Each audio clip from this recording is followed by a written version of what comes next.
Chelsea, Manchester United, vous avez respecté notre dimanche après-midi. Il n'y a eu que un partout, hein. Mais moi, j'étais bien devant le match. Bon, vous êtes habitué avec la PL, mais l'intensité qu'il y a eu dans le match, regardez. Regardez sur la photo. On le voit, chaque duel, il souffrait comme ça, obligé de faire des grimaces. On va commencer, selon moi, avec l'homme du match. Moïse Caicedo. Il est arrivé, on l'a raillé, on s'est moqué de lui. On a dit qu'il est sponsorisé par Timberland, il avait des grosses chaussures aussi grosses que sa tête. Là, depuis le début de saison, je regarde Chelsea et c'est une montée en puissance constante. Et aujourd'hui, on tient l'un de ses matchs référence sur tous les ballons, dans tous les duels. Sa reprise de volée, mais c'est un chef-d'œuvre, un banger. L'autre côté riff.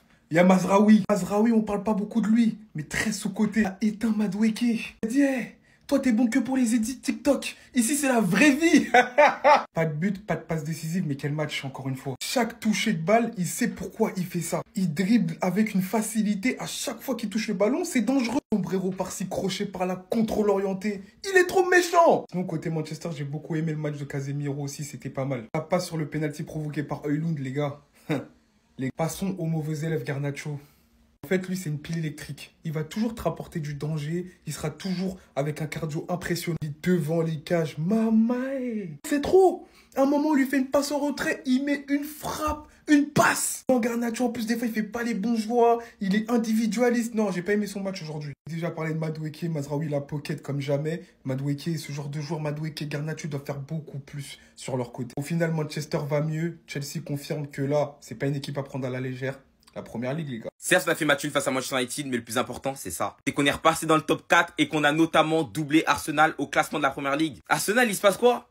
Je pensais que le titre, c'était acquis. Qu'est-ce qui se passe? On dit que la troisième, c'est la bonne, non? Actuellement, c'est littéralement une équipe d'Europa League. Et oui, je profite de la situation. Mais par contre, hein, on n'a pas à avoir honte d'avoir fait ce match nul face à Manchester United. On sait qu'United, certes, c'est une équipe qui, cette saison, ne carbure pas très bien. Le fait que Erik ten Hag se fait virer, ça a remotivé les troupes. Nouveau coach intérimaire, certes. Une légende du club, Van Nistelrooy, a réussi à regalvaniser les troupes. Ce qui a fait qu'on a assisté franchement à un bon match de première ligue. Et en vrai, le nul, c'est le score logique de ce match. Parce que certes, le duo Caicedo-Lavia a dominé sur ce match et que Chelsea avait le contrôle. Mais on n'en a clairement pas profité pour se créer de réelles grosses occasions. United en a eu plus. Du coup, au final, score logique et franchement, Caicedo, match impressionnant. Dommage que Sanchez provoque ce penalty et que de l'autre côté, offensivement, le trio Jackson, Neto et Madueke ne se sont pas montrés plus dangereux. En tout cas, les gars, hein, le débrief sur YouTube arrive. Je vais parler bien du match en détente. Le lien de ma chaîne, il est dans ma bio TikTok. Il y a écrit un petit truc YouTube normalement. On s'attrape aussi là-bas. Non, franchement, j'ai kiffé le match. Vive le football anglais et vive l'intensité. Vraiment, lors de cette rencontre, j'ai l'impression qu'il y a eu un équilibre parfait entre les deux équipes.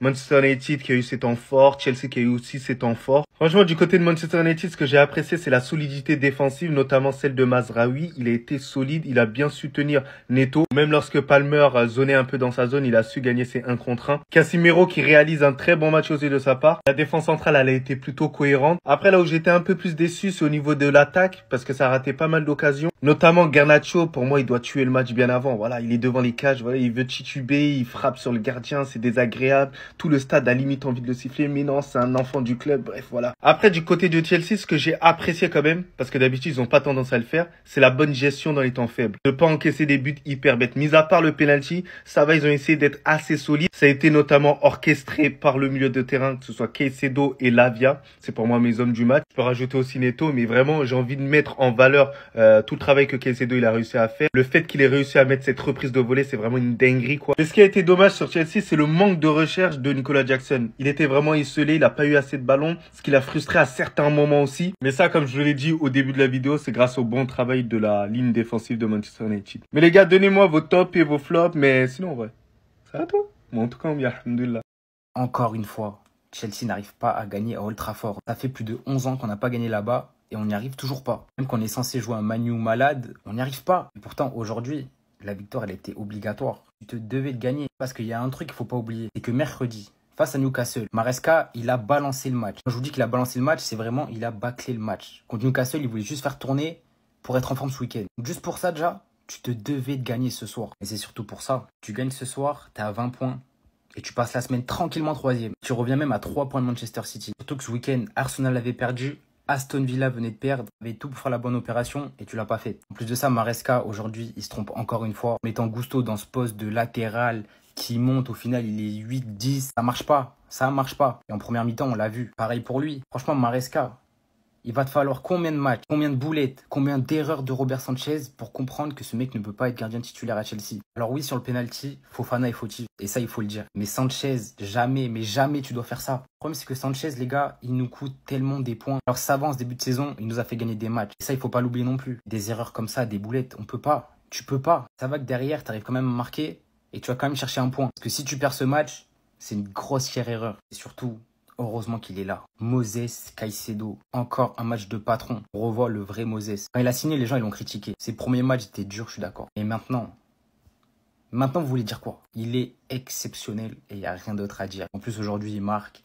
Franchement, Moses, match de bonhomme aujourd'hui. Il faut aussi noter le match de Pedro Neto, surtout la deuxième mi-temps, parce qu'en deuxième, il a été exceptionnel. Il était partout. Il attaquait, il défendait, il faisait tous les efforts. Moi, j'ai déjà fait un TikTok, je suis fan de ce mec. Et aujourd'hui, il montre encore plus qu'il mérite sa place de titulaire. Franchement, ce qu'il montre, c'est plus que positif.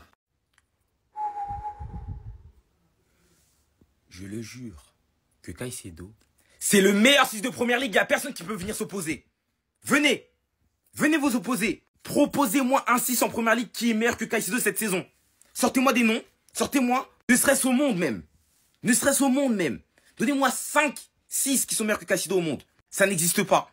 Il fait partie du top 5, même du top 3. C'est du rarement vu. Et cette demi-volée, franchement, Caicedo, merci pour le match déjà parce que c'est une dinguerie. Et puis c'est toi qui égalise en demi-volée, mais tu sais quoi, c'est Rodri. Tu vas prendre le ballon d'or toi aussi, c'est ça? C'est ça en fait. Caicedo, toi aussi, t'es contender au ballon d'or. Les hommes de l'ombre. Je suis un top boy. Transfert à prix élevé comme Moses Caicedo à London Tiago. Là, il savait ce qu'il disait ce jour-là. Il savait. On s'enflamme même pas spécialement par son but fantastique, hein, mais par les tailles des performances. Je vous jure, je commence à douter. Je commence à voir des choses, des trucs. J'ai des visions dans la nuit. Moi, je vois Kanté.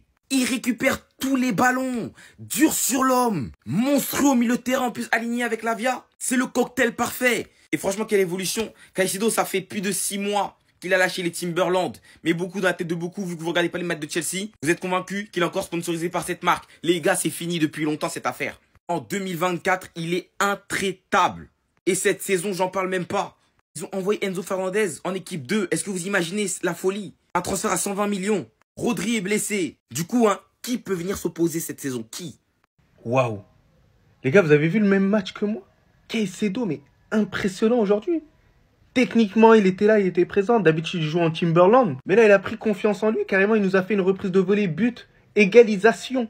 Automatique, tel un leader. Avec son compère du milieu de terrain, il n'y a rien à dire. Lavia. D'ailleurs, Lavia, c'est un délice. Tout le temps un délice sur le terrain. Et ça me fout le seum que personne parle un peu de ce joueur-là. Parce que lorsque j'observe Chelsea, il sort du lot à chaque fois. Il est à l'aise, il est bon physiquement, il fait pas mal de récupération de balles. Il a le potentiel largement d'être l'un des meilleurs milieux de terrain au monde. Et moi, je trouve que c'est les deux joueurs vraiment qui sont sortis au-dessus du lot. Je vous cache pas que Palmer, on en attendait un tout petit peu plus, même si dans ses déplacements, c'était assez intéressant. Il était pas mal muselé aussi. Madueke, c'était un peu compliqué pour lui. Mais après, Neto, il était vraiment très très fort dans ce match-là. Et en plus, la débauche d'énergie qu'il arrive à nous procurer, c'est incroyable. Le coup d'accélération qu'il a, même à la 90e minute, il n'hésite pas à accélérer, faire les efforts. Franchement, c'est une pépite ce joueur-là et je pense qu'il ira très très loin. Bref les gars, dites-moi vos tops et vos flops. Mais sinon, mais c'est ce Caicedo. Mais je vous cache pas que je le critiquais. Voilà, je disais qu'il jouait en Timberland, mais il est trop fort. Lavia, n'en parlons même pas. Ça